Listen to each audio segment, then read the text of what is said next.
Halo semua, balik lagi dengan gue Lutfi. Di video kali ini, gue mau bahas tips bagaimana caranya kita terhindar dari scam di decentralized finance atau di DeFi. Kenapa gue mau ngomongin hal ini?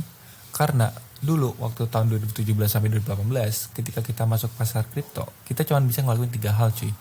Yaitu beli, jual, dan di hodl. Nah, decentralized finance memberikan kita banyak peluang atau use case terhadap kripto yang kita miliki. Dengan DeFi, kita bisa melakukan liquidity mining, yield farming, hingga lending dan borrowing. Bahkan, hal yang tadi gue sebutin itu bisa ngasih interest atau reward yang gila banget cuy. Sampai sekitar 100% per tahun. Cuman, terlepas dari hal-hal indah yang gue sebutin tadi, DeFi masih memiliki satu kelemahan yang sangat krusial, yaitu rawan terhadap scam dan hack. Nah, kalau kita trace back ke tahun sebelumnya, tahun 2021, total project crypto yang kena hack itu ada 57 kasus dengan total kerugian sekitar 2,1 miliar US dollar. Dan menurut gua hal ini nggak bakal berhenti di tahun kemarin, pasti akan ada hack-hack yang bermunculan. Kemudian salah satu hack terbesar itu adalah Poly Network, salah satu protokol cross-chain untuk pertukaran atau swapping kripto. Si Poly Network kena hack sekitar 611 juta US dollar, salah satu yang terbesar, dan bahkan dia termasuk data outliers kalau teman-teman lihat di grafiknya. Dia tuh ada di atas banget kan.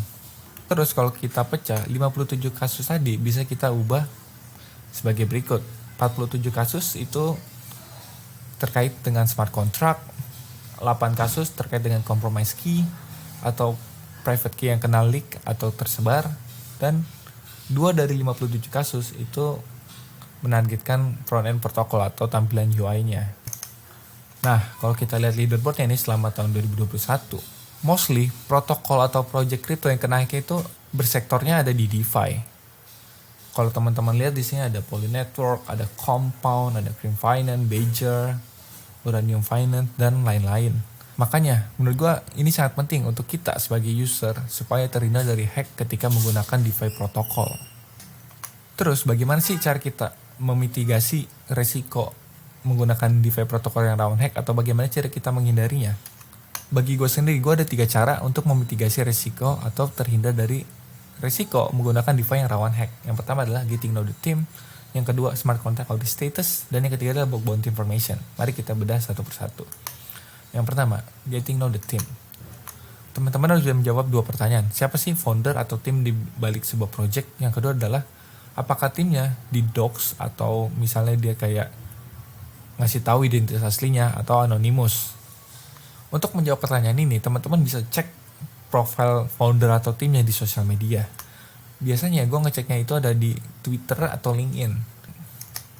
Kita contohin aja deh, misal kita mau tahu Uniswap. Nah teman-teman, caranya gampang banget. Kalau misalnya di LinkedIn, teman-teman bisa klik aja kode pencarian itu, klik Uniswap.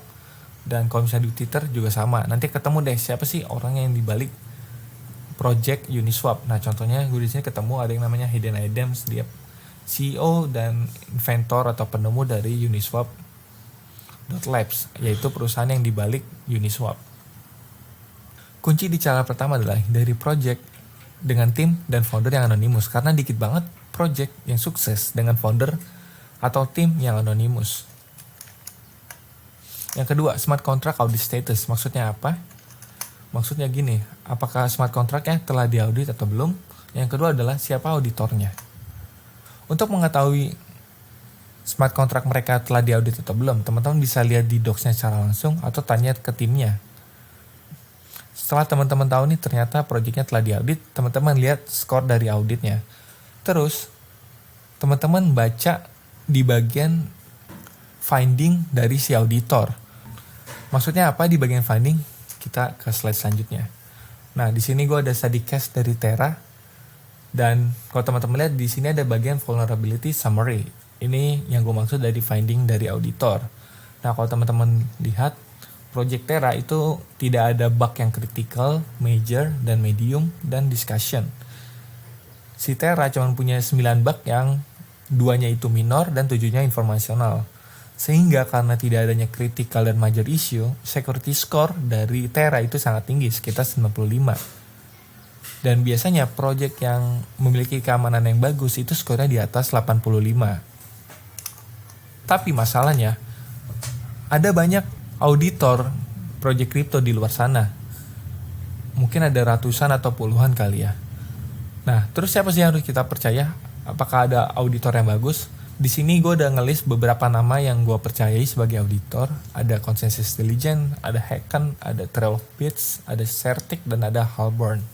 Meskipun sekali lagi, smart contract yang diaudit tidak menjamin keamanan 100%, setidaknya mereka sudah serius terhadap keamanannya lah. Yang terakhir adalah bug bounty information. Maksudnya apa? Apakah proyeknya memiliki program bug bounty? Biasanya proyek yang serius atau proyek yang benar-benar proyek itu bukan proyek asal-asalan, mereka punya program bug bounty. Nah, program bug bounty itu apa? Program bug bounty itu semacam kayak kompetisi dari sebuah proyek yang dimana ketika ada orang yang menemukan kayak bug yang major atau bug-bug minor, terus atau ketemu kayak sela-sela yang dimana proyek itu rawan dihack. Nah, orang yang nemu itu bakalan dapat duit, dan duitnya itu bukan main-main cuy. Bahkan sampai ratusan ribu dolar hingga jutaan dolar. Nah, contohnya ini ada bug bounty dari Astroport. Bug bounty dari Astroport itu hadiahnya sangat fantastis. Tadi yang gue bilang sampai 3 juta US dollar. Sehingga kalau kita lihat dari sini aja, Astroport itu bukan proyek yang main-main karena dia sangat mengedepankan keamanan. Kalau misalnya teman-teman mau lihat proyek apa sih yang ada bug bounty, teman-teman bisa lihat di Immunify.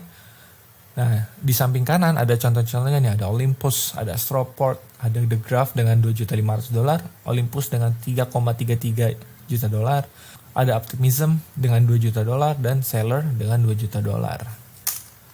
Kesimpulan dari video ini ada 3. Pertama adalah teman-teman harus tahu timnya itu siapa, hindari proyek yang anonimus. Terus teman-teman harus lihat report dari audit projectnya, lihat score-nya, terus lihat finding-nya. Apakah ada major bug atau bug-bug yang sangat signifikan. Yang terakhir adalah, ini opsional sih, cuman kalau misalnya dia ada itu bagus. Apakah projectnya punya bug bounty atau enggak. Kalau ada itu top notch sih. Itu menurut gue kayak aman banget lah projectnya.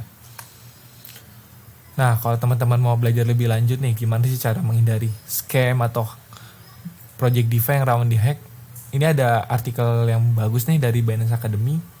Itu artikelnya bahasa Inggris, tapi nggak apa-apa, teman-teman bisa kayak baca kuncinya aja. Gue udah baca dan itu kayak sangat mudah dipahami.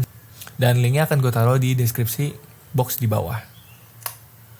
Dan terima kasih teman-teman udah meluangkan waktunya melihat video ini. Dan seperti biasa, gue ada di media sosial lainnya. Kalau teman-teman mau ngobrol bareng gue, silahkan follow juga. Dan seperti biasa, kalau teman-teman lebih suka membaca, versi tulisan dari video ini akan gue taruh di Medium gue. Dan kesimpulannya akan gue taruh di Instagram gue, di Lutfi0x.